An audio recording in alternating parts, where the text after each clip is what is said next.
Le vent hurlait entre les rochers, avec une telle fureur que l'on aurait dit que l'hiver lui-même avait déclaré la guerre à ces montagnes. Colt McCarthy remonta le col de sa veste en cuir et plissa les yeux, scrutant le voile blanc du blizzard. Son vieux hongre bail, Jack, renifla et secoua la tête, faisant tomber de sa crinière des flocons de la taille de dollars en argent. « Du calme, mon grand !» murmura Colt en caressant l'encolure du cheval. « Je sais qu'il fait un froid glacial, je n'aime pas non plus cette région. » Mais il n'avait pas le choix. Le sentier menant à la vallée était bloqué par une avalanche de la veille, et il devait maintenant trouver un autre chemin par le col. Colt n'avait pas prévu de s'attarder dans ces montagnes, trop proches du territoire comanche, et ses relations avec les Indiens étaient, pour le moins, compliquées. La neige crissait sous les sabots de Jack, et chaque son résonnait en écho dans les gorges. Colt menait son cheval avec prudence, vérifiant chaque pierre sous ses pieds. Dans des endroits pareils, un seul faux mouvement pouvait lui coûter la vie, ainsi qu'à sa monture. Soudain, Jack s'arrêta net, dressant les oreilles. Colt s'immobilisa instantanément, tendant l'oreille au-delà des hurlements du vent. Quelque part devant, à peine perceptible au milieu des bruits de la tempête, s'élevait un gémissement plaintif. Pas humain, mais animal. « Qu'y a-t-il, mon vieux ?» chuchota Colt en tapotant le cou de son cheval. Il glissa de sa selle et mena Jack en avant, la main près de l'étui de son Colt. Dans ces contrées, tout pouvait arriver, d'un ours errant à une bande de hors-la-loi. Le son devint plus distinct. C'était sans aucun doute le gémissement d'un chien, long et plaintif.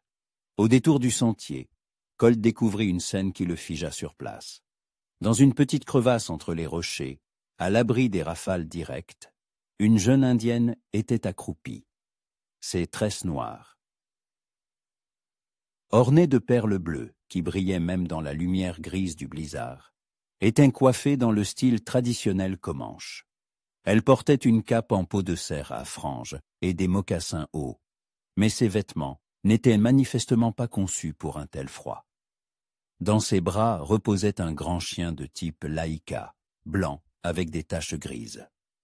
Le chien respirait difficilement, de manière irrégulière, les yeux mi-clos. La jeune femme chantonnait doucement quelque chose en langue comanche, caressant l'animal et soufflant sur son museau pour tenter de le réchauffer de son haleine. Colt contourna silencieusement le rocher, essayant de ne pas effrayer ni la jeune femme ni le chien. Mais Jack hennit doucement, et la jeune femme leva instantanément la tête. Ses yeux, sombres comme les profondeurs d'un lac de montagne, croisèrent son regard. Il n'y avait pas de peur en eux, seulement de la méfiance et de la détermination. « N'approche pas », dit-elle dans un anglais. Étonnamment pur, bien qu'avec un léger accent. « J'ai un couteau. » Colt leva lentement les mains, montrant qu'il n'avait pas l'intention de saisir son arme. « Je ne te veux aucun mal, » répondit-il calmement. « J'ai juste entendu le chien. Est-il malade ?» La jeune femme le regarda avec méfiance, mais une lueur de désespoir traversa son regard. « Il est en train de geler. Nous sommes coincés ici depuis ce matin. Je pensais que la neige s'arrêterait, mais elle ne fait que s'intensifier. »« Comment s'appelle-t-il » demanda-t-il en désignant le chien du menton. « Akela » répondit la jeune femme, se détendant légèrement en voyant que l'étranger ne semblait pas menaçant. « Et moi, c'est Una. »« Colt McCarthy, » se présenta-t-il. « Écoute, Una, il y a une vieille cabane de chasseurs non loin d'ici, à un demi-mille en amont du sentier. Nous pourrons y allumer un feu et attendre la fin de la tempête. » Una secoua la tête. « Akela ne peut pas marcher. Elle est trop faible. » Colt examina le chien plus attentivement. Le laïka était en effet en mauvais état. Sa respiration était superficielle, et ses pattes tremblaient de froid. « Je vais la porter, » dit-il simplement. « Pourquoi veux-tu nous aider ?» demanda Una, la suspicion de nouveau dans la voix. « Ton peuple n'aime pas les Comanches. » Colt retira la lourde couverture de ses épaules. « C'est possible. Mais je n'ai pas l'intention de laisser une jeune femme et son chien mourir ici. » Il s'approcha et couvrit délicatement Una et Akela avec la couverture. De plus, ma grand-mère disait que l'âme d'un chien est plus pure que celle d'un homme. Et je n'ai jamais contredit ma grand-mère. Pour la première fois depuis le début de leur conversation, un sourire illumina les yeux d'Una. Ta grand-mère était une femme sage. La plus sage de trois États, acquiesça Colt. Alors tu me confies Akela. Una hésita, scrutant son visage. Finalement, elle hocha la tête. D'accord, mais si tu lui fais du mal, je ne lui en ferai pas. Parole d'honneur. Et il souleva très prudemment Akela dans ses bras. La chienne était plus lourde qu'il n'y paraissait, et son pelage était trempé. Son corps tremblait de froid. « Doucement, ma belle, » murmura Colt. « On va bientôt se réchauffer. » Le chemin vers la cabane fut difficile. La neige s'épaississait et le vent devenait de plus en plus violent. Una se tenait à l'étrier de Jack, et Colt voyait à quel point elle luttait contre le froid et la fatigue. La cabane apparut soudainement à travers le rideau de neige. Petite, faite de gros rondins de pin, avec un toit à moitié effondré. Mais les murs étaient intacts. À l'intérieur, il faisait sombre et froid, mais le vent ne hurlait plus à leurs oreilles. Colt déposa délicatement Akela sur le sol, couvert de vieilles peaux, et alluma rapidement un feu dans la cheminée. Bientôt, les bûches crépitèrent dans l'âtre, et l'espace commença à se réchauffer. Una s'assit à côté d'Akela, continuant de caresser la chienne et de chantonner. Doucement. Elle va s'en sortir, dit Colt en suspendant une bouilloire remplie de neige au-dessus du feu. Il lui faut juste du temps. Ils dînèrent de viande séchée et de biscuits sortis des sacoches de Colt. Akela était couché près d'eux, enveloppé dans une veste, et sa respiration devenait progressivement plus régulière. Quand vint l'heure de dormir, ils s'allongèrent de part et d'autre de la chienne, se couvrant d'une couverture. Dans l'obscurité, Colt écoutait la respiration d'Una et comprit que quelque chose avait changé dans son cœur. Cette jeune femme, qui avait risqué sa vie pour un animal mourant, avait touché quelque chose de profond en lui. Una, de son côté, pensait à cet étrange homme blanc qui avait donné sa veste à une chienne frigorifiée sans rien demander en retour. Pour la première fois depuis de nombreuses années, elle se sentait en sécurité. Quelque part entre ses pensées, ils s'endormirent tous les deux, tandis qu'Akela respirait doucement entre eux, revenant peu à peu à la vie. Colt fut réveillé par le silence. Un silence inhabituel, assourdissant, comme il n'en existe qu'après les grandes chutes de neige, quand le monde entier semble enveloppé de coton blanc. Le vent était tombé, et de fins rayons de soleil matinal perçaient à travers les fentes des volets. Et il se souleva prudemment sur un coude, essayant de ne pas réveiller Una. La jeune femme dormait, tournée vers lui, et dans la lumière du matin, ses traits semblaient particulièrement doux. De longs cils projetaient des ombres sur ses joues, et ses lèvres étaient légèrement entr'ouvertes. Une de ses mains reposait sur le pelage d'Akela, qui somnolait paisiblement entre eux. Colt sentit quelque chose se serrer dans sa poitrine. Il y avait longtemps qu'il n'avait rien vu de plus beau que cette scène. Une jeune femme et une chienne endormies dans les rayons du soleil d'hiver. Il y avait longtemps qu'il n'avait pas ressenti une étrange palpitation dans son cœur. Akela fut la première à sentir qu'il était réveillé. La chienne ouvrit les yeux, des yeux clairs et vifs, et remua faiblement la queue. C'était un véritable miracle. La veille au soir, Colt n'était pas sûr que le Laïka survivrait à la nuit, et maintenant, elle le regardait avec gratitude. « Salut, ma belle », chuchota-t-il en grattant doucement Akela derrière l'oreille. « Comment ça va? Mieux ?» En réponse, la chienne tenta de lui lécher la main, mais son mouvement fut faible. C'était tout de même un excellent signe. Le bruit réveilla Una. Elle ouvrit les yeux et s'assit d'un bond instinctivement sur ses gardes. Mais en voyant qu'Akela était non seulement vivante, mais aussi réactive, tout le reste passa au second plan. « Akela !» s'exclama-t-elle doucement en se penchant vers la chienne. « Ma chérie, tu te sens mieux ?» Le Laïka tourna la tête vers Una, et tenta de se lever. Elle n'y parvint pas tout de suite. Ses pattes tremblaient encore de faiblesse. Mais elle se mit debout et fit même quelques pas hésitants. « Elle se remet », dit Colt avec soulagement. « Encore un jour ou deux, et elle sera comme neuve. » Una le regarda, et dans ses yeux, il vit quelque chose de nouveau. Pas seulement de la gratitude, mais quelque chose de plus profond et de plus personnel. Quelque chose qui fit battre son cœur plus vite. « Tu lui as sauvé la vie », dit-elle simplement, mais sa voix tremblait d'émotion. « Nous l'avons sauvée », la corrigea Colt. « Je n'ai fait qu'aider. C'est elle qui a dû se battre pour sa vie. » Il se leva et s'approcha de la fenêtre, essayant de maîtriser son trouble soudain. Le monde derrière les murs de la cabane était méconnaissable. La neige formait des congères lisses, scintillant au soleil comme une myriade de diamants. L'air était d'une pureté cristalline, et le ciel d'un bleu si profond qu'on ne le voit qu'en montagne. « La tempête est terminée », annonça-t-il, « et il semble que la route soit praticable. » Una se leva également et s'approcha de la fenêtre. Debout à côté de lui, elle paraissait toute petite, le sommet de sa tête atteignant à peine l'épaule de Colt. Elle sentait la fumée du feu de camp, les aiguilles de pin et quelque chose d'autre, de chaud et de féminin, qui lui coupait le souffle. « Alors, il est temps pour nous de nous séparer, » dit-elle doucement, et une tristesse inattendue perça dans sa voix. Colt sentit un pincement au cœur. Il ne s'était pas rendu compte à quel point il s'était attaché à cette jeune femme en une seule nuit. À sa force tranquille, à la sincérité de ses yeux sombres, à la tendresse avec laquelle elle s'occupait de sa chienne malade. « Où vas-tu » demanda-t-il, s'efforçant de parler calmement, bien que tout se soit contracté en lui à l'idée de la séparation.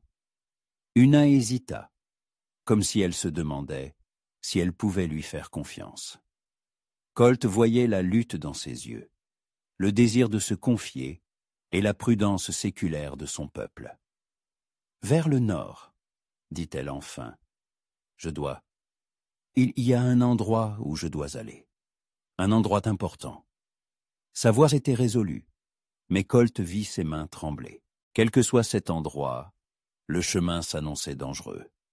Seul, avec une chienne qui n'est pas encore complètement remise. « Je n'ai pas le choix », répondit simplement Una, mais il entendit l'incertitude derrière ses mots. Colt se tourna vers elle. La lumière du soleil qui filtrait par la fenêtre dorait sa peau, la rendant encore plus belle. Entre eux s'installa cette proximité particulière, qui naît parfois entre des personnes ayant traversé une épreuve ensemble. « Una, j'ai beaucoup réfléchi cette nuit, » dit-il, sa voix trahissant son émotion en devenant rauque. « Ces montagnes sont pleines de dangers, les loups, les ours, les avalanches, sans parler des gens que l'on peut rencontrer en chemin. Je sais me défendre, » dit-elle avec la fierté des Comanches, mais Colt vit la peur au fond de ses yeux.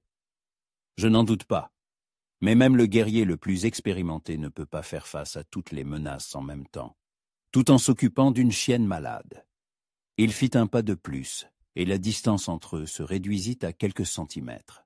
Il sentait la chaleur de son corps, voyait sa respiration s'accélérer. « Laisse-moi venir avec toi, » dit-il doucement.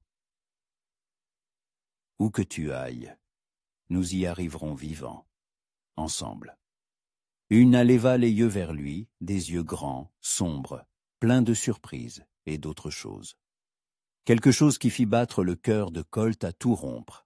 « Mais pourquoi » chuchota-t-elle. « Tu ne me connais même pas. Tu ne sais pas où je vais ni pourquoi. » Colt leva doucement les mains et prit son visage en coupe. Sa peau était douce et chaude, ses joues légèrement rosies par le feu de la cheminée. « Parce qu'en une nuit, tu as changé quelque chose en moi, » dit-il en la regardant dans les yeux. « Parce que je ne peux pas m'arrêter de penser à toi, et parce que l'idée qu'il puisse t'arriver quelque chose me rend fou. » L'air entre eux devint dense d'une tension inexprimée. Una le regardait, et il vit dans ses yeux le reflet de la même tempête de sentiments qui faisait rage dans son propre cœur. « Colt, commença-t-elle. mais sa voix se brisa. « Ne réponds pas tout de suite, » chuchota-t-il sans retirer ses mains de son visage. « Dis-moi juste si tu ressens la même chose que moi. » Pour toute réponse, Oona se mit sur la pointe des pieds et effleura ses lèvres des siennes. C'était un baiser timide, hésitant, mais qui contenait toute la tendresse du monde.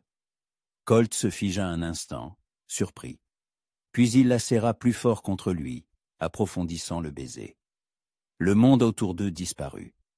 Il n'existait plus que d'eux, la chaleur de leurs lèvres, le battement rapide de leur cœur et la certitude absolue que quelque chose de fatidique était en train de se produire. Quand ils se séparèrent, Oona pressa son front contre sa poitrine, essayant de maîtriser le tremblement de ses mains. « C'est de la folie, » murmura-t-elle. « Nous nous connaissons depuis moins de 24 heures. » « Parfois 24 heures suffisent bien pour comprendre l'essentiel, » répondit Colt en lui caressant les cheveux. « Je n'ai jamais rien ressenti de tel, Oona. » Elle leva la tête et le regarda. La peur et l'espoir se lisaient dans ses yeux. « Et si l'endroit où je vais est dangereux non seulement pour moi, mais aussi pour toi? Alors nous affronterons le danger ensemble. Et si nous ne sommes pas destinés à être ensemble, si nos chemins doivent se séparer ?» Colt se pencha et l'embrassa tendrement sur le front. « Alors, au moins, nous aurons eu ce temps et son souvenir pour toute une vie. » Soudain, Akela s'approcha d'eux et se frotta contre leurs jambes, comme pour approuver ce qui se passait. Cela les fit rire tous les deux, dissipant la tension. « On dirait que nous avons reçu une bénédiction, » remarqua Colt. « On dirait bien, » acquiesça Oona, et pour la première fois depuis. Longtemps, sa voix était empreinte de joie. Colt la serra plus fort, humant le parfum de ses cheveux, et comprit que sa vie venait de changer à jamais. Dehors, le soleil montait de plus en plus haut, promettant que le chemin qu'ils parcouraient ensemble serait le début de quelque chose de beau et d'unique. « Je vais préparer le petit déjeuner, » dit Oona en se dégageant enfin, mais sans s'éloigner. « Et moi je vais voir Jack et rassembler nos affaires, » répondit Colt. « Si nous voulons atteindre le prochain abri avant la nuit, il vaut mieux partir avant midi. » Ils s'affairaient dans la cabane, se préparant pour la route, mais chacun trouvait un prétexte pour toucher l'autre. Une main qui effleure, une aide pour une tâche. Simplement être proche. Entre eux s'était installée cette complicité particulière des amoureux, où chaque contact est électrique et chaque regard en dit plus que les mots. Akela les observait en remuant la queue, et il semblait que la chienne comprenait qu'elle n'était pas seulement la cause de leur rencontre, mais aussi le témoin de la naissance d'un véritable amour. Et quelque part, au fond d'eux-mêmes, ils savaient tous les deux que le chemin qui les attendait serait rempli non seulement de dangers, mais aussi de découvertes. La découverte de l'autre, d'eux-mêmes, et de cette force capable de surmonter tous les obstacles. La neige crissait mélodieusement sous les sabots de Jack, et le soleil matinal transformait chaque flocon en un minuscule diamant. Colt menait le cheval par la bride, se retournant de temps en temps vers Oona, qui marchait aux côtés d'Akela. La chienne se sentait beaucoup mieux, même si elle se déplaçait encore avec précaution, économisant ses forces. Ils avaient quitté la cabane 1 heure plus tôt, et chaque pas les éloignait de l'endroit où tout avait commencé. Mais un fil invisible semblait les relier. Colt sentait chaque mouvement d'Oona, chaque regard, chaque changement dans sa respiration. Le sentier se sépare ici, dit-il en s'arrêtant à une bifurcation. Celui de gauche mène à la vallée, vers les villages. Celui de droite continue dans les montagnes, vers le nord. Oona regarda les 2 chemins, et Colt vit qu'elle y était en proie à un dilemme intérieur. « Nous devons prendre à droite, » dit-elle enfin, mais sa voix tremblait. « Tu es sûr ? Le sentier de gauche est plus sûr. Il y a des fermes où l'on peut passer la nuit, acheter des provisions. »« Sûr, » répéta Oona plus fermement. « C'est là que je dois aller, vers le nord. » Colt hocha la tête sans poser de questions. Il voyait la détermination dans ses yeux et comprenait que, quoi qu'il les attende, C'était plus important pour elle que sa propre sécurité. Le sentier de droite s'avéra plus difficile. Il serpentait entre les rochers, montant parfois abruptement, puis descendant en piqué dans des gorges. Plusieurs fois, il dut s'arrêter pour qu'Akela puisse se reposer. Et pendant ces moments, Colt et Una se retrouvaient côte à côte, leurs épaules se touchant, sentant la chaleur de l'autre même, à travers leurs épais vêtements. « Parle-moi de toi », demanda Colt, alors qu'ils s'étaient arrêtés près d'un petit ruisseau pour abreuver le cheval et la chienne. « De ta tribu, de ton enfance. » Una s'assit sur un arbre abattu, regardant Akela laper prudemment l'eau.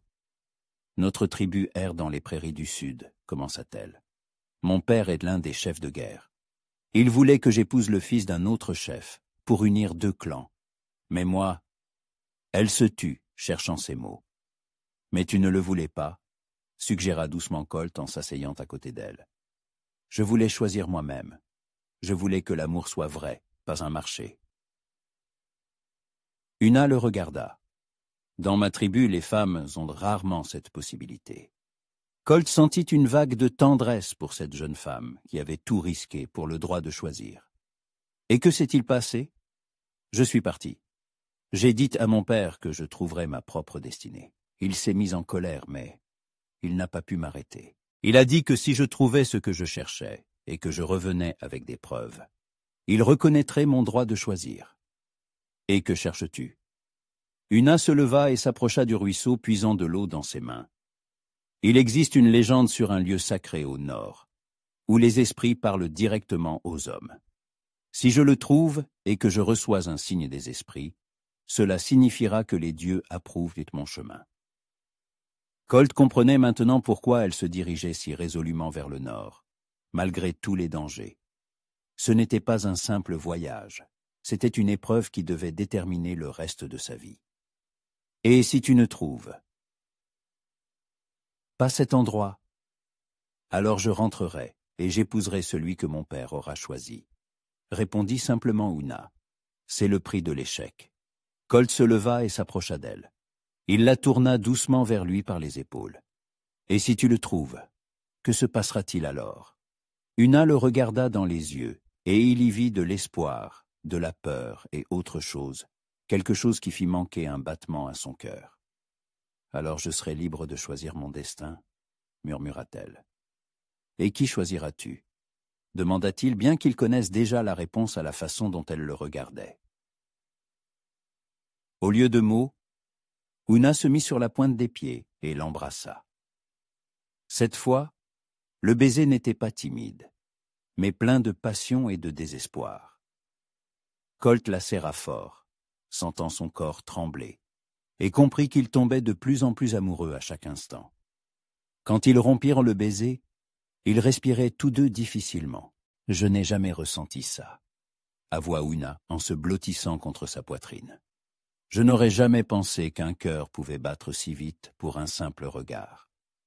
Et moi, je n'aurais jamais pensé qu'on pouvait tomber amoureux en une nuit, » répondit Colt en l'embrassant sur le sommet du crâne. « Mais maintenant, je sais que c'est possible. Et ça change tout. » Akela s'approcha doucement et se coucha à leurs pieds, comme pour protéger ce moment d'intimité. Jack broutait paisiblement l'herbe qui perçait à travers la neige, et les montagnes environnantes gardaient le silence, troublées seulement par le murmure du ruisseau. « J'ai peur, » avoua Una.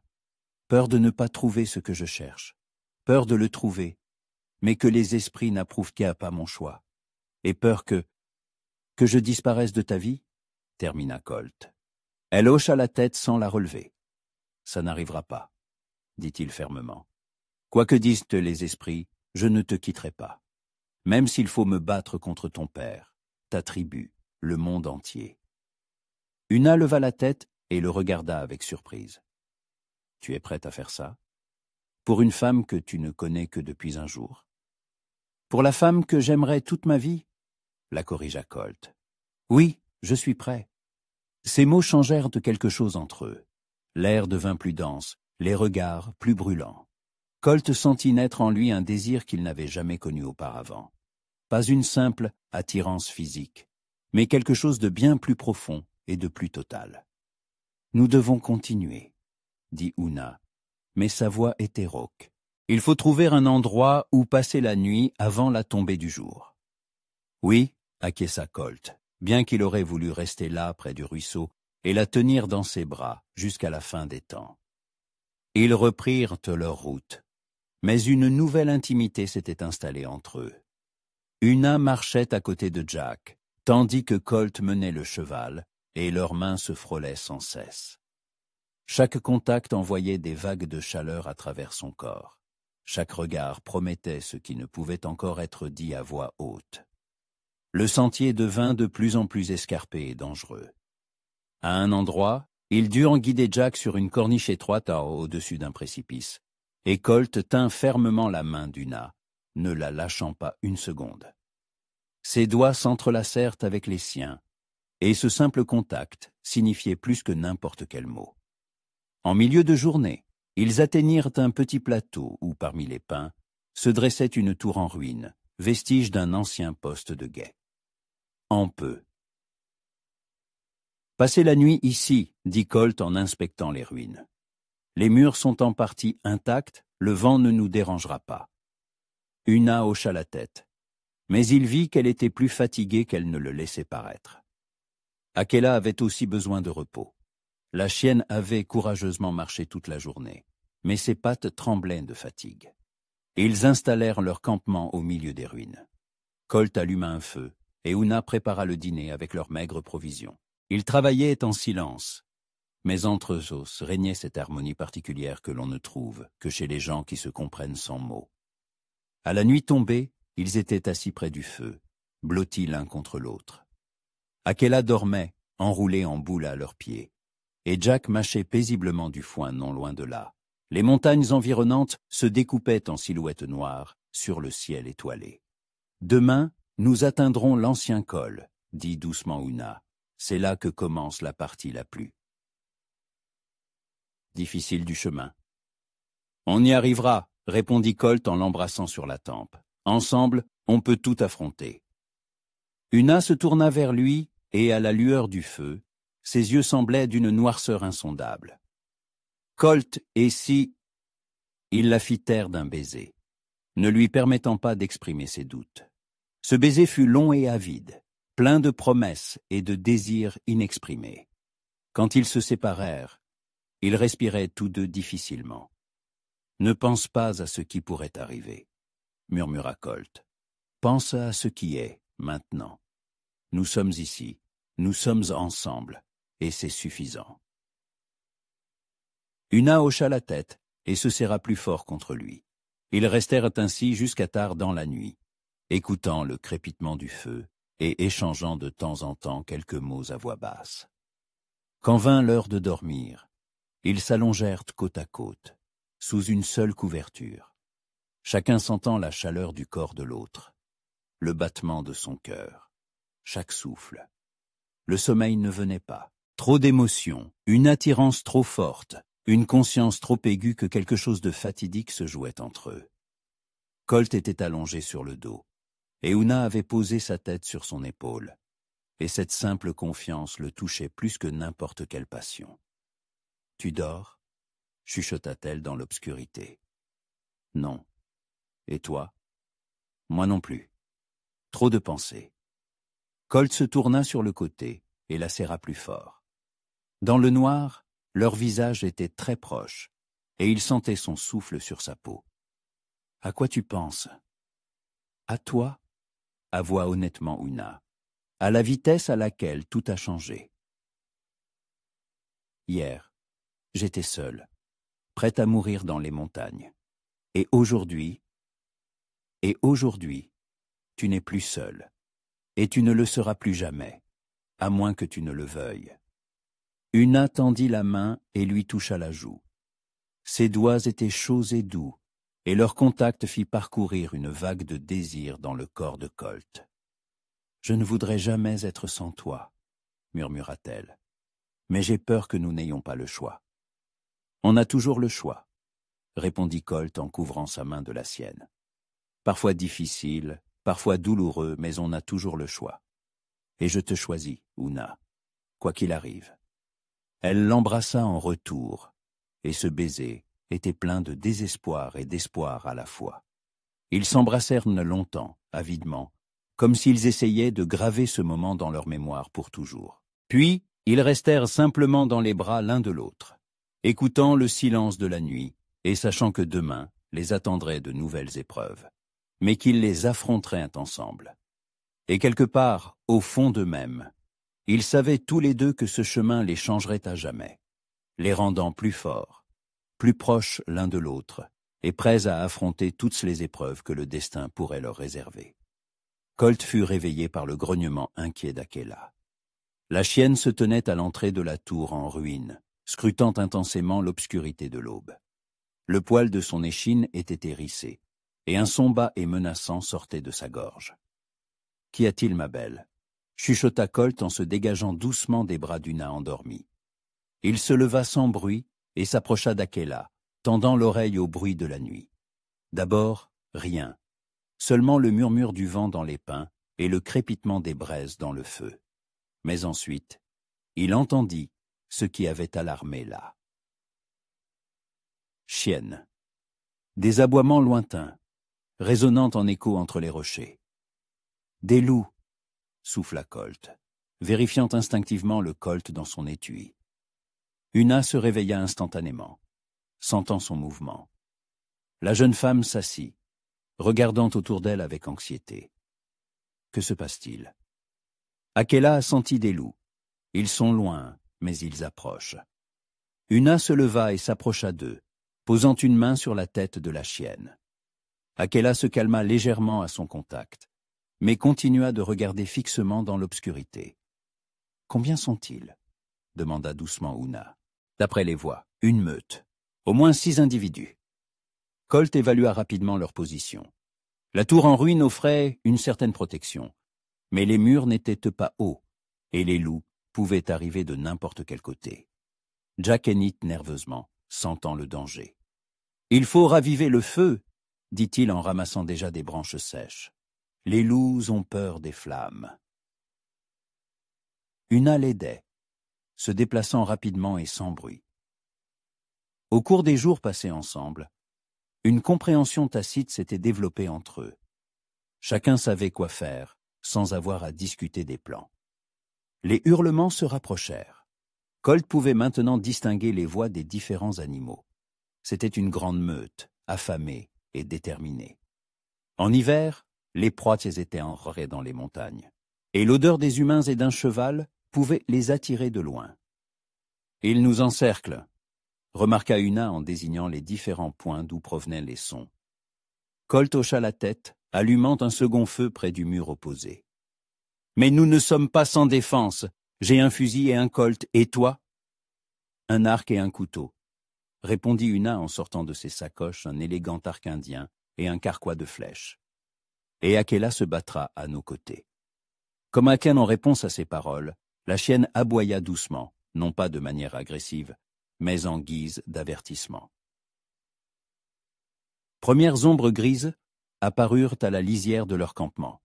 Les loups étaient grands, des loups d'hiver au pelage épais et aux yeux jaunes affamés. Ils se déplaçaient avec prudence, restant dans l'ombre, mais Colt vit leur nombre augmenter. La meute était vraiment impressionnante. « Reste près de moi, » dit-il à Una en armant son fusil. « Quoi qu'il arrive, ne t'éloigne pas de plus d'un pas. »« Je n'ai pas l'intention de m'éloigner, » répondit Una en plaçant une flèche sur la corde de son arc. Sa voix était calme, mais Colt vit ses épaules se raidir. Le premier loup apparut à la lumière du feu. Un énorme mâle au museau grisonnant et aux yeux intelligents et calculateurs. Il s'arrêta à quelques mètres d'eux, étudiant les humains, les évaluant comme des adversaires.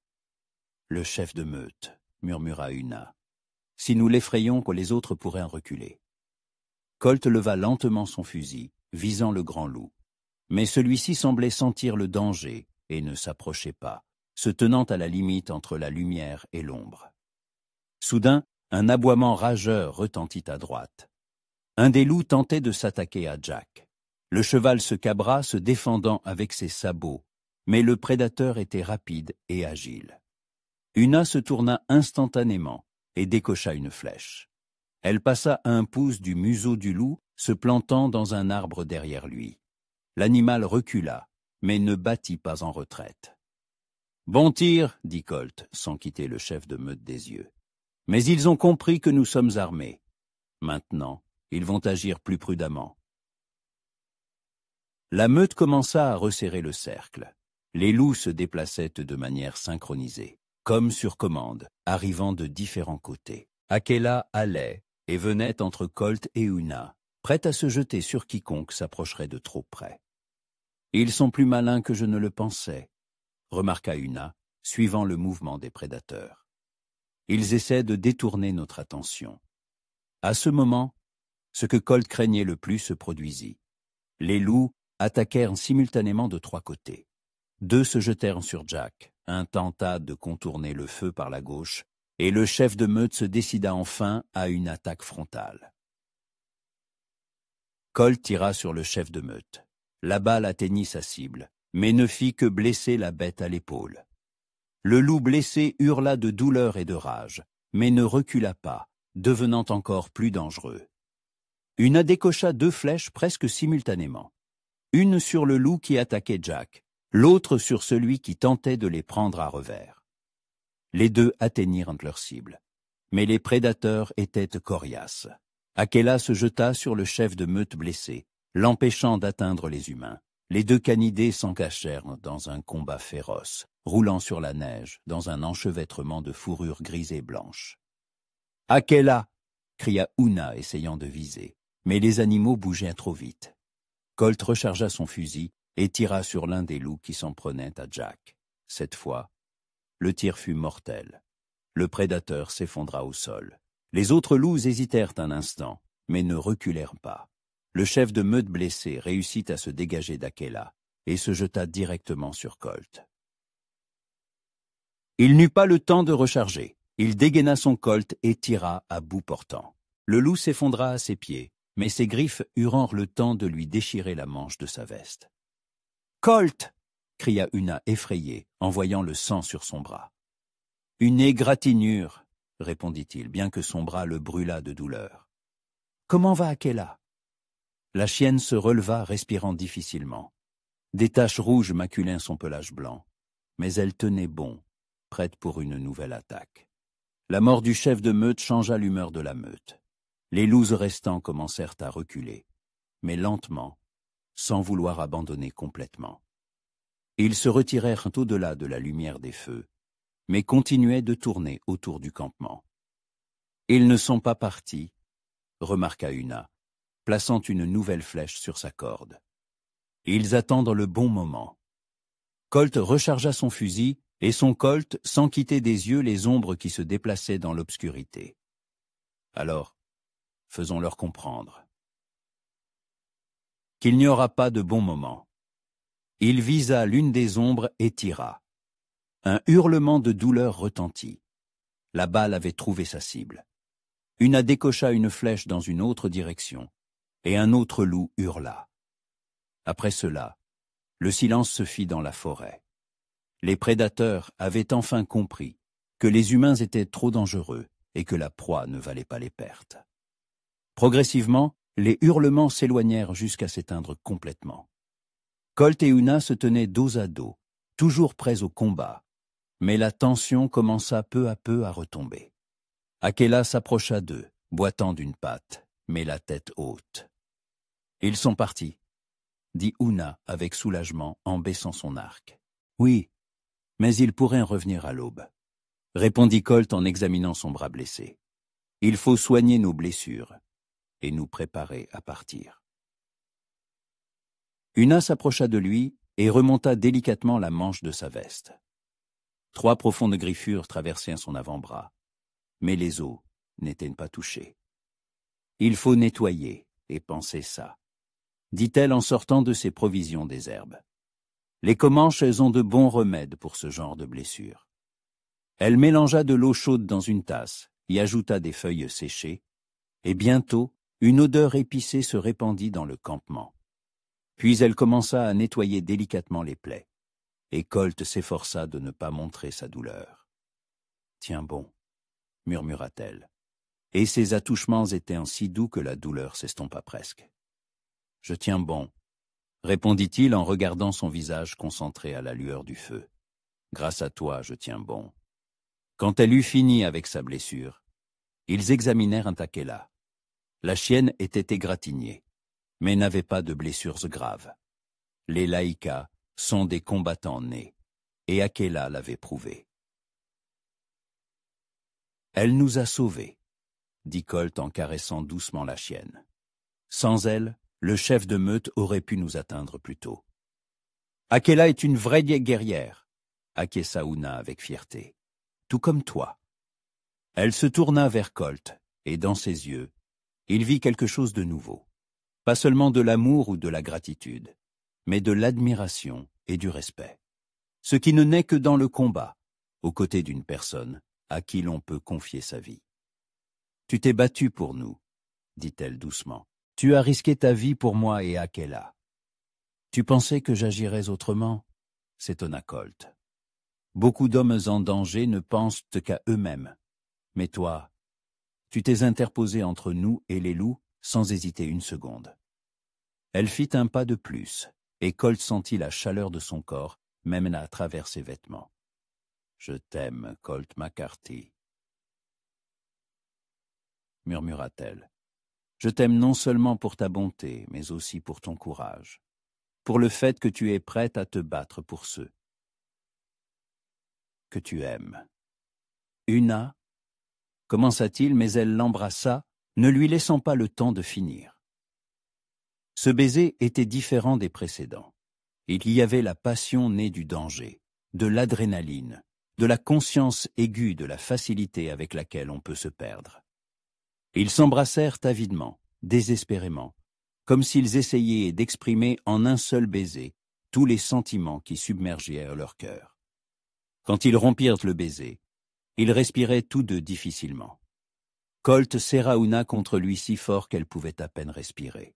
« Je t'aime aussi, » murmura-t-il dans ses cheveux. « Je t'aime si fort que je suis prête à me battre contre le monde entier pour rester avec toi. »« Alors, nous devons atteindre le lieu sacré, » dit Una avec détermination. « Nous devons obtenir l'approbation des esprits pour que personne ne puisse nous séparer. »« Nous y arriverons, » promit Colt. « Quoi qu'il se dresse sur notre chemin, nous y arriverons. » L'aube commença à teinter de rose les sommets des montagnes, et ils comprirent qu'il était temps de partir. Les loups épouvantes revenir, et un long chemin les attendait encore. Ils se rassemblèrent rapidement, éteignirent les feux, et firent sortir Jack de derrière le mur. Akela marchait à leur côté, boitillant légèrement, mais la tête haute. La bataille contre les loups les avait tous endurcis, les avait rendus plus forts et les avait encore plus soudés. Et quand ils se mirent en route, chacun savait que quoi qu'il les attende, ils y feraient face ensemble, comme une équipe unie, liée non seulement par l'amour mais aussi par une confiance mutuelle éprouvée au combat. Pendant 3 jours, ils grimpèrent de plus en plus haut dans les montagnes, et à chaque pas, le froid devenait plus mordant et la neige plus profonde. Des vents glaciaux leur fouettaient le visage, et leur souffle se transformait en nuages de vapeur blanche. Le sentier se perdait souvent sous les congères, et il fallait se frayer un chemin en s'enfonçant jusqu'aux genoux dans la poudreuse. Una marchait en tête, les guidant grâce à des signes à peine visibles que seuls les Comanches savaient lire. Parfois, elle s'arrêtait, fermait les yeux, et semblait écouter quelque chose d'inaccessible pour Colt. Dans ces moments-là, il ne la dérangeait pas, comprenant que la jeune femme suivait les connaissances ancestrales de son peuple. « Nous sommes proches, » dit-elle le 3e jour, alors qu'ils s'étaient arrêtés pour se reposer dans une petite crevasse à l'abri du vent. « Je le sens de tout mon cœur. Demain, nous trouverons l'endroit. » Colt était assis à côté d'elle sur une pierre enneigée, enveloppé dans une chaude couverture. Sa main avait guéri rapidement, les herbes d'Una s'étant révélées véritablement miraculeuses. Akela était couché entre eux, le museau enfoui dans la neige pour boire l'eau de fonte. « Et tu n'as pas peur ?» demanda-t-il en regardant la neige tourbillonner hors de leur abri. « Que les esprits n'approuvent pas ton choix. » Una se tourna vers lui, et dans ses yeux, il vit une détermination mêlée de tendresse. Ses joues étaient rougies par le gel, et ses cils couverts de givre. Avant j'avais peur, mais maintenant je sais que si les esprits sont sages, ils verront la même chose que moi. Ils verront un homme au cœur pur, prêt à donner sa vie pour ceux qu'il aime. Una ? Non, écoute-moi, l'interrompit-elle en retirant ses moufles et en lui prenant les mains. Ses doigts étaient froids, mais son contact réchauffait mieux que n'importe quel feu. Ces jours à tes côtés m'ont montré ce qu'est le véritable amour. Pas la passion qui passe, ni le calcul dicté par les anciens. Quelque chose de profond et d'éternel, qui fait de deux personnes un seul être. Colt porta ses mains à ses lèvres, réchauffant de son souffle ses doigts gelés. Je ressens la même chose. Dès l'instant où je t'ai vu dans la neige avec Akela, j'ai su que c'était le destin. Tu es mon destin, Una.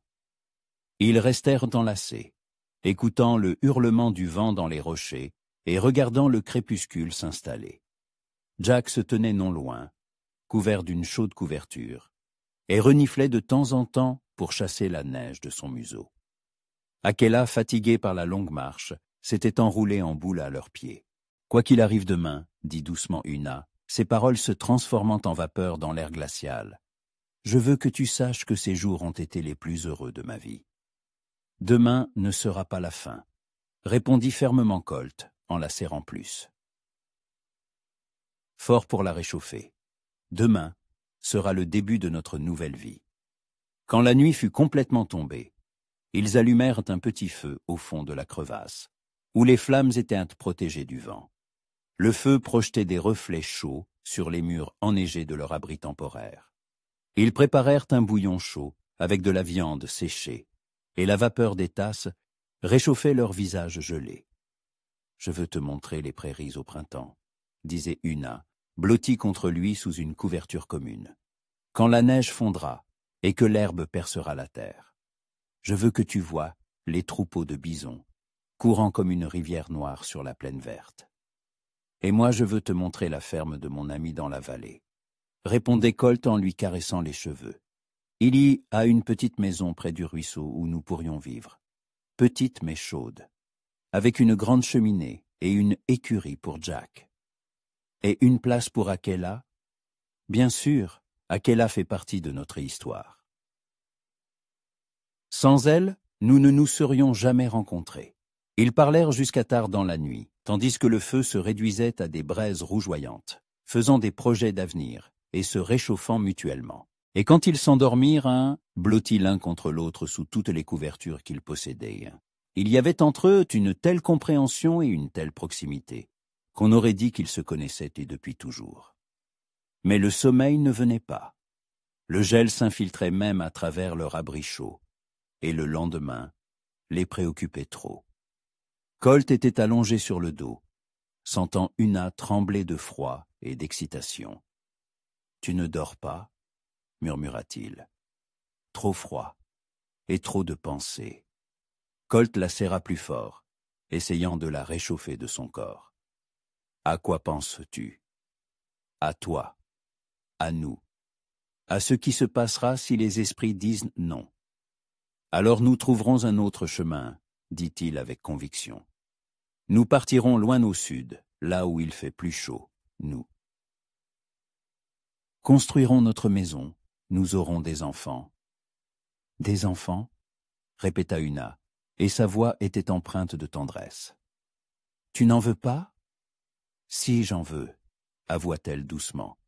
Je veux avoir des enfants de l'homme que j'aime. Je veux qu'ils tiennent tes yeux bons et tes mains fortes. Colt la serra encore plus fort, et elle s'installa sur sa poitrine. Il sentit son corps se réchauffer progressivement, ses muscles se détendre. « Una, dit-il sérieusement, quelle que soit la décision des esprits, je ne te laisserai pas partir, même s'il faut fuir ta tribu à travers tout le pays. »« Je sais, » répondit-elle, « et cela me donne de la force, savoir qu'il y a un homme à mes côtés qui se battra pour notre amour. » Ils s'embrassèrent à la lueur des braises mourantes, doucement et tendrement, en essayant de ne pas laisser la chaleur s'échapper de sous les couvertures. Puis ils restèrent donc simplement enlacés, écoutant le vent hurler dans les rochers et sentant leur cœur battre à l'unisson. Le matin, ils furent réveillés par l'accalmie du vent. En jetant un coup d'œil hors de la crevasse, Colt vit que la chute de neige avait cessé et que le ciel s'était dégagé. La journée s'annonçait glaciale mais claire, idéale pour l'ascension vers le lieu sacré. Ils prirent leur petit déjeuner en silence, réchauffant leurs provisions gelées près du feu. Akela se tenait près des flammes, gémissant de temps en temps à cause du froid. Jack, émitouflé dans sa couverture, voyait son souffle se transformer en d'épais nuages de vapeur. « Prête ?» demanda Oona alors qu'ils se préparèrent à partir. « Prêt », répondit Colt en vérifiant que la selle était bien fixée. « Guide-moi. » La dernière montée fut la plus difficile. La neige leur arrivait à la taille, et ils devinrent se frayer un chemin en se relayant. Ils durent laisser Jack en bas, dans une petite grotte à l'abri du vent, avec une réserve de foin et d'œufs. Akela les suivait sur le sentier tracé, respirant lourdement de fatigue, mais sans jamais prendre de retard. La chienne semblait comprendre l'importance du moment et était prête à les suivre par n'importe quel temps. Finalement, ils atteignirent un petit plateau entouré de falaises abruptes. La neige y formait une couche uniforme, et au milieu un ancien autel de pierre couvert de symboles mystérieux émergeait de la blancheur. L'endroit dégageait une force particulière. Même l'air y semblait plus dense, et le silence, absolu.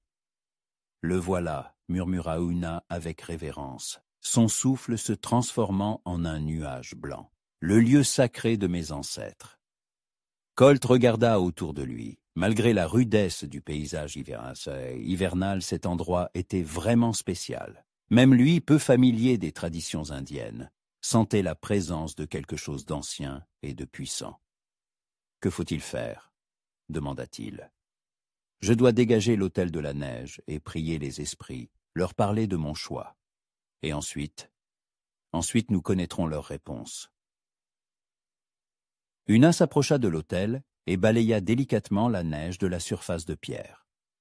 Sous la couche blanche apparurent d'anciens symboles, gravés dans la pierre par des artisans inconnus. Elle s'agenouilla directement dans la neige et commença à chanter doucement en langue comanche, un chant ancien que sa grand-mère lui avait appris. Colt se tenait à l'écart, emmitouflé dans sa chaude veste, essayant de ne pas perturber le rituel sacré. Il vit Oona sortir d'un sac en cuir des herbes séchées et les déposer sur les pierres de l'autel. Les herbes se consumaient dans l'air glacial et une odeur épicée se répandit. Soudain, le vent tomba complètement. Un silence si profond s'installa qu'on pouvait entendre les flocons de neige tomber. Akela se coucha dans la neige et posa son museau sur ses pattes, comme si elle priait aussi. Oona continua de chanter, et sa voix résonnait de manière particulièrement poignante dans l'air glacial. Elle racontait aux esprits sous son parcours, sa rencontre avec Colt, l'amour qui avait réchauffé son cœur pendant les jours les plus froids. Elle demandait aux ancêtres la sagesse et la bénédiction pour le choix que son cœur avait fait. Et c'est alors que quelque chose d'étonnant se produisit. Haut dans le ciel d'hiver limpide, apparut un aigle, un oiseau immense avec une envergure de près de 2 mètres. Il tournoya au-dessus du plateau enneigé, puis descendit lentement et se posa sur l'autel à côté d'Oona, sans prêter attention aux herbes fumantes. La jeune femme se tut, regardant l'aigle avec des yeux écarquillés. L'oiseau la fixa d'un regard perçant, puis se tourna vers Colt. Dans ce regard, il y avait une sagesse ancienne et autre chose, une approbation. L'aigle poussa un cri prolongé qui résonna en écho dans les montagnes enneigées, puis s'envola dans le ciel et disparut derrière les rochers, ne laissant que quelques plumes sur la neige blanche. Oona se releva lentement, secouant la neige de ses genoux. Des larmes de joie gelaient sur ses joues, se transformant en cristaux de glace, et ses yeux brillaient de bonheur. « Ils ont approuvé », murmura-t-elle, la vapeur de son souffle enveloppant son visage d'un nuage blanc. « Les esprits ont approuvé mon choix. L'aigle est un oiseau sacré pour les Comanches. Son apparition signifie que les ancêtres bénissent notre amour. Colt s'approcha d'elle et la serra dans ses bras, sentant son corps trembler de froid et d'émotion. « Alors, nous sommes libres d'être ensemble ?» « Oui, » répondit Una en se blottissant contre lui. « Maintenant, personne ne pourra nous séparer. Même mon père devra reconnaître la volonté des esprits. » Ils restèrent enlacés au milieu du lieu sacré enneigé, entourés d'un silence solennel. Akela s'approcha et se coucha à leurs pieds, s'enfouissant dans la neige, comme pour protéger ce moment de bonheur suprême. « Je t'aime, Una, » dit Colt en l'embrassant sur le front. « Je t'aime et je t'aimerai jusqu'au dernier jour de ma vie.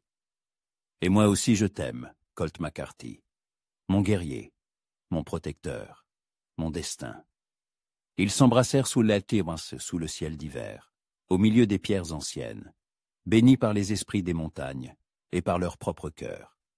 Et quelque part, haut dans le ciel, l'aigle tournoya au-dessus des sommets enneigés, emportant la nouvelle de leur amour vers les étoiles lointaines.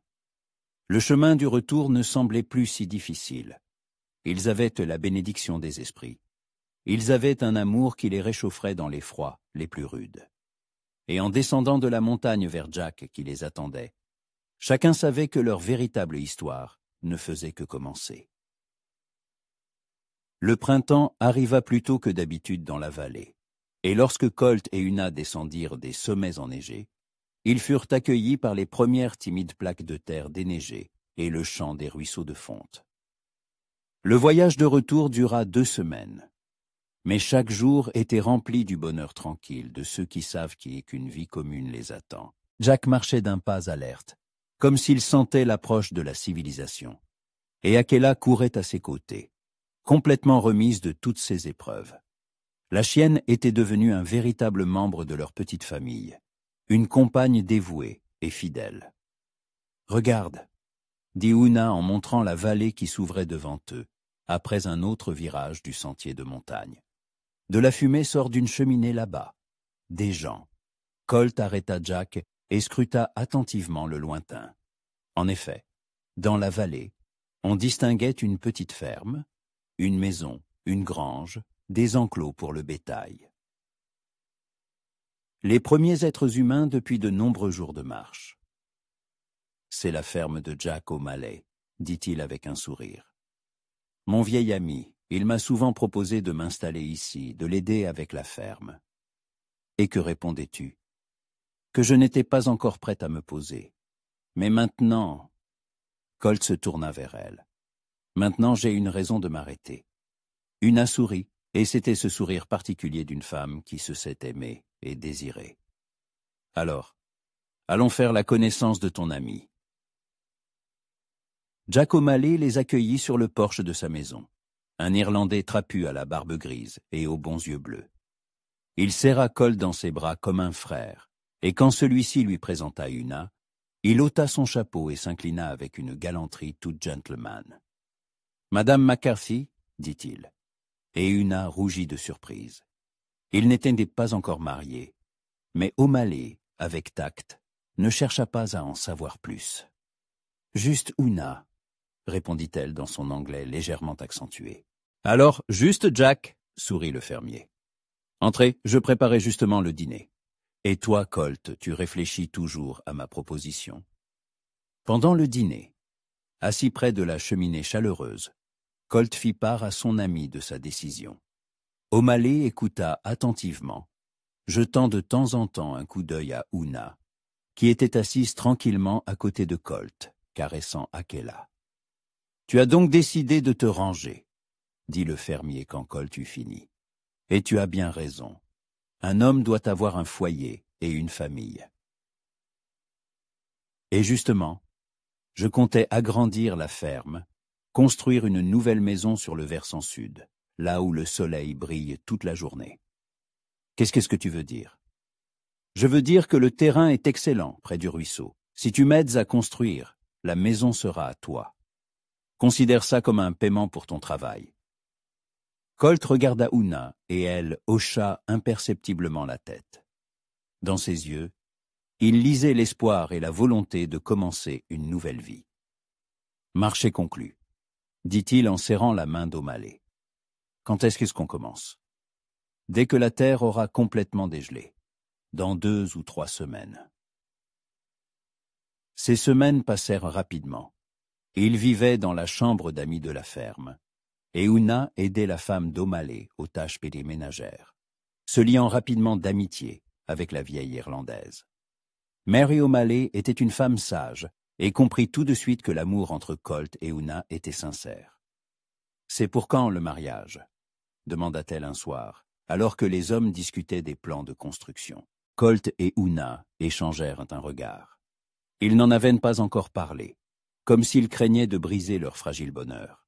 « Nous ne sommes pas mariés selon les rites de l'Église, » dit prudemment Colt, « mais selon les coutumes indiennes. »« Selon les lois comanches, nous sommes mari et femme, » termina Una. « Les esprits ont béni notre union dans le lieu sacré. » Mary hocha la tête avec compréhension. « Alors l'Église attendra. L'important, c'est que les cœurs soient unis. Les papiers, c'est secondaire. » La construction de la maison commença en avril. Colt, O'Malley et quelques fermiers voisins travaillaient de l'aube au crépuscule, et la petite mais confortable maison grandissait à vue d'œil. Una aidait comme elle le pouvait. Elle préparait les repas pour les ouvriers, apportait les outils et, le soir, aménageait l'intérieur de leur futur foyer. Fin mai, la maison était terminée. Petite, faite de solides rondins de pin, avec une grande cuisine et une chambre, et un porche d'où l'on voyait toute la vallée. À côté, Colt construisit une écurie pour Jack et une niche pour Akela, bien que la chienne préféra dormir dans la maison. Le jour de la pendaison de crémaillère, O'Malley organisa une véritable fête. Tous les voisins vinrent. Des fermiers avec leurs femmes et leurs enfants, des bergers et même des marchands de passage. Il y avait de la musique, des danses et un festin abondant. « Aux jeunes mariés !» proclama O'Malley en levant sa chope de bière. À Colt et Una qui nous ont montré que l'amour ne connaît pas de frontières. Tous les présents levèrent leur chope, et un « aux jeunes mariés » unanime retentit dans l'air. Quand les invités furent partis, Colt et Una restèrent seuls dans leur nouvelle maison. Ils se tenaient sur le porche, enlacés, et regardaient les étoiles au-dessus de la vallée.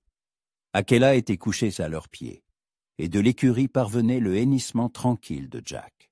« Je n'arrive pas à croire que c'est vrai, » dit doucement Una, « que nous avons une maison, que nous sommes vraiment ensemble. »« Moi, j'y crois, » répondit Colt en l'embrassant sur la tempe.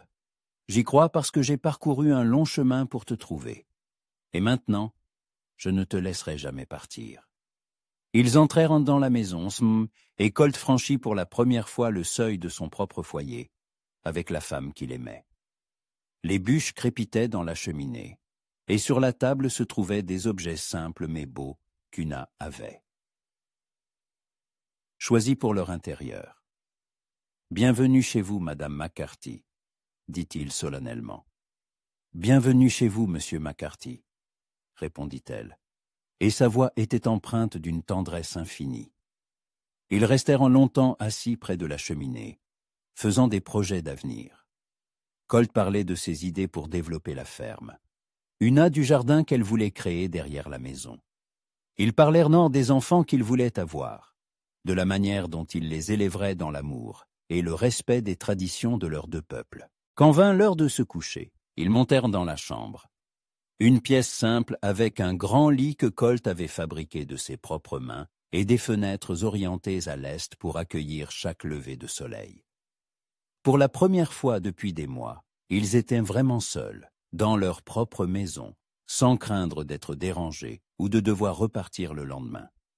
Et cette proximité était spéciale, non seulement physique mais aussi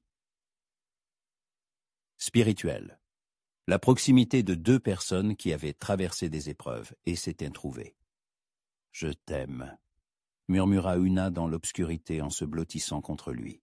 « Et moi aussi je t'aime », répondit Colt en la serrant dans ses bras. « Je t'aime si fort que parfois, je n'arrive pas à croire que c'est possible. » Ils s'endormirent dans les bras l'un de l'autre, écoutant le silence de la vallée et sachant que demain, ils se réveilleraient dans leur propre maison, aux côtés de la personne qu'ils aimaient. Et dehors, au clair de lune, la vallée où murmurait un ruisseau scintillait d'argent. Quelque part dans les montagnes, un loup hurla, mais c'était un son lointain et sans danger. Ici, dans la vallée, régnaient la paix et la tranquillité. Un an passa. Colt et Una menaient la vie paisible et rythmée des fermiers, mais chaque jour, leur amour se renforçait. Colt aidait O'Malley à la ferme et développait la sienne. Il acheta quelques vaches, créa un potager, construisit un poulailler. Una s'occupait de la maison et cultivait un jardin étonnant où poussaient aussi bien des légumes ordinaires que des herbes médicinales comanches. Akela devint une célébrité locale, une chienne intelligente et dévouée qui aidait à garder le bétail et protéger la maison. Quant à Jack, vieillissant, il finissait paisiblement ses jours, bien nourri et au chaud. Au printemps, Una annonça à Colt qu'elle attendait un enfant. Il fut si heureux qu'il la souleva dans ses bras et la fit tourner dans la pièce jusqu'à ce qu'elle rit, et lui demande de la reposer. « Un garçon ou une fille ?» demanda-t-il en touchant délicatement son ventre encore plat. « Je ne sais pas, mais je sais qu'il ou elle te ressemblera, bon et fort. »« Et à toi sage et beau, » ajouta Colt. À l'automne, ils eurent un fils, un garçon robuste aux cheveux sombres de sa mère et aux yeux bleus de son père. Ils l'appelèrent Thomas, en l'honneur du grand-père de Colt, mais Una lui donna un nom comanche, Maui, qui signifiait « l'enfant de deux mondes ». Pendant le premier hiver du bébé, ils reçurent de la visite. Le père d'Una, accompagné d'une petite délégation comanche. Colt s'attendait au pire, mais le vieux chef se révéla être un homme sage. Il vit le bonheur dans les yeux de sa fille, le confort et la prospérité de sa maison. « Les esprits avaient en raison », dit-il en tenant son petit-fils dans ses bras. « Tu as choisi un bon mari, ma fille. Que tes enfants soient un pont entre nos peuples. » Il bénit leur union selon les coutumes comanches, et Una pleura de bonheur, comprenant qu'elle avait maintenant aussi la bénédiction de son père. Les années s'écoulèrent paisibles et heureuses. D'autres enfants naquirent. Une fille, Mary, Una. L'appelait Iowa, la belle. Et un autre fils, Jack Jr., son nom comanche était Nanta, le chef. Colt et Una vieillirent ensemble, leur amour ne se fana pas, mais s'approfondit. Ils bâtirent une ferme prospère, élevèrent de beaux enfants fiers de leur double héritage, américain et comanche. Et pendant les longues soirées d'hiver, une fois les enfants endormis, Colt et Una s'asseyaient près de la cheminée. Elle lui racontait les légendes de son peuple, et lui, les histoires du Far West. Et à leur côté reposait toujours la vieille Akela, qui les avait réunis dans cette lointaine tempête de neige. « Tu te souviens ?» disait Una en caressant le pelage grisonnant de la chienne. « Comment nous nous sommes rencontrés? Comment l'oublier ?» répondait Colt en serrant sa femme dans ses bras.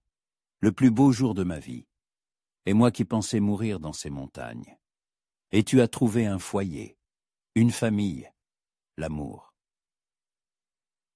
Ils regardaient le feu et comprenaient que leur histoire était devenue la légende de la vallée. La légende de la façon dont l'amour peut surmonter toutes les différences, tous les obstacles. De la façon dont deux cœurs, en se rencontrant dans une tempête de neige, ont créé une chaleur qui réchauffe tous ceux qui les entourent. Et quelque part dans les montagnes, sur ce lieu sacré où l'aigle avait béni leur union, le vent joue toujours avec les anciens symboles sur l'autel de pierre. Et parfois, par temps clair, on entend de là-bas le cri lointain d'un aigle, signe que certaines histoires d'amour durent vraiment pour l'éternité.